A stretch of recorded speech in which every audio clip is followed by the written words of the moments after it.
Saudara-saudariku yang terkasih, hari ini Senin 2 September 2024. Saya Romo Siga dari Paroki Santo Yusuf, Surabaya. Dalam nama Bapa dan Putra dan Roh Kudus. Amin. Ketika Paulus mewartakan kabar gembira, ia tidak mengandalkan ilmu atau kebijaksanaan, tetapi daya roh. Di sini kebijaksanaan insani tidak cukup. Hal itu ternyata pula di sinagoga, di tempat tinggal Tuhan Yesus. Orang-orang sekampung tidak memahami dia ketika ia menjelaskan kata-kata Yesaya terpenuhi dalam dirinya, sebab hal itu bertentangan dengan harapan insani mereka. Tetapi Yesus berbicara dari roh. Aku diutus menyampaikan kabar baik kepada orang miskin. Tiada nabi yang dihargai di tempat asalnya. Mea culpa, mea culpa, mea maxima culpa. Marilah kita berdoa. Allah Bapa, sumber kebenaran, janjimu telah terlaksana pada diri Yesus Putra Manusia. Kami mohon semoga kami Kau beri kebijaksanaan, karena kami percaya akan nama-Mu, sebab Dialah Tuhan dan pengantara kami, yang hidup dan berkuasa bersama dengan Dikau dalam persatuan Roh Kudus, Allah sepanjang segala masa. Amin. Tuhan bersamamu dan bersama rohmu. Inilah Injil suci menurut Matius. Dimuliakanlah Tuhan.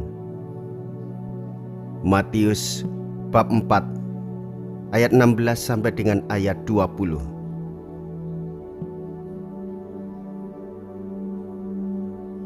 Sekali peristiwa datanglah Yesus di Nazaret tempat ia dibesarkan, dan menurut kebiasaannya pada hari Sabat ia masuk ke rumah ibadat, lalu berdiri hendak membaca dari Alkitab.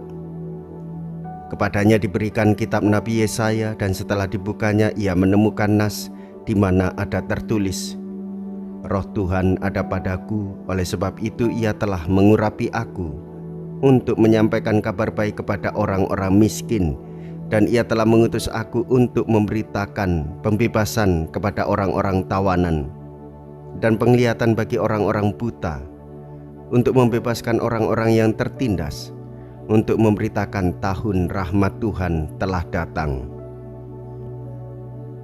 Kemudian ia menutup kitab itu, memberikannya kembali kepada pejabat, lalu duduk. Dan di mata semua orang dalam rumah ibadat itu tertuju kepadanya. Lalu ia memulai mengajar mereka, katanya, pada hari ini genaplah nas ini sewaktu kamu mendengarnya.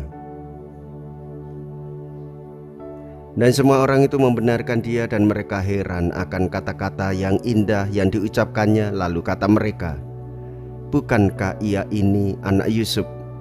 Maka berkatalah ia kepada mereka, tentu kamu akan mengatakan pepatah ini kepadaku, hai tabib, sembuhkanlah dirimu sendiri, berbuatlah di sini juga di tempat asalmu ini.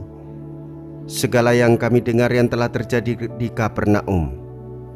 Dan katanya lagi, aku berkata kepadamu, sesungguhnya tidak ada nabi yang dihargai di tempat asalnya. Dan aku berkata kepadamu, dan kataku ini benar, pada zaman Elia terdapat banyak perempuan janda di Israel ketika langit tertutup selama 3 tahun dan 6 bulan, dan ketika bahaya kelaparan yang hebat menimpa seluruh negeri.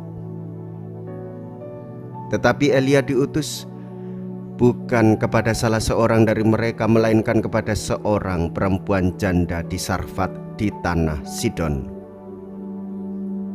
Dan pada zaman Nabi Elisa banyak orang kusta di Israel, dan tidak ada seorang pun dari mereka ditahirkan selain daripada Naaman orang Syria itu. Mendengar itu sangat marahlah semua orang yang di rumah ibadat itu.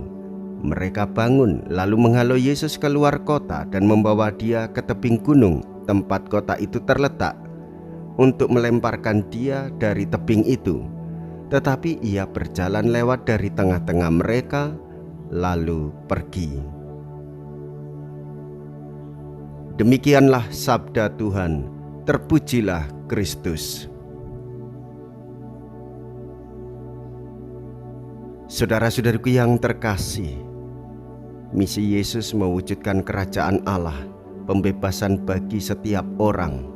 Maka kita pun memiliki perutusan yang sama, kabar baik bagi semua orang, memberikan penghiburan bagi orang yang prihatin dan menderita, memberikan kekuatan bagi orang yang lemah, mendampingi orang-orang miskin, dan mengangkat harkat dan martabat insani setiap orang, menghormati keluhuran martabatnya sekaligus membantu orang yang membutuhkan pertolongan.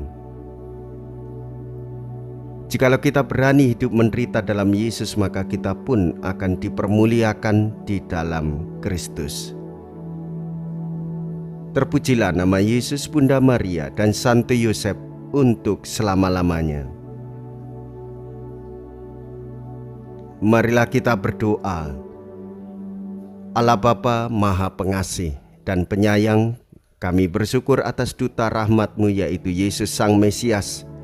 Semoga hati kami tetap terbuka terhadap kaum fakir, miskin, dan tertindas, apalagi terhadap siapapun yang menantikan kebahagiaan sejati, dengan pengantaraan Yesus Kristus Tuhan kami. Amin. Tuhan beserta kita sekarang dan selama-lamanya.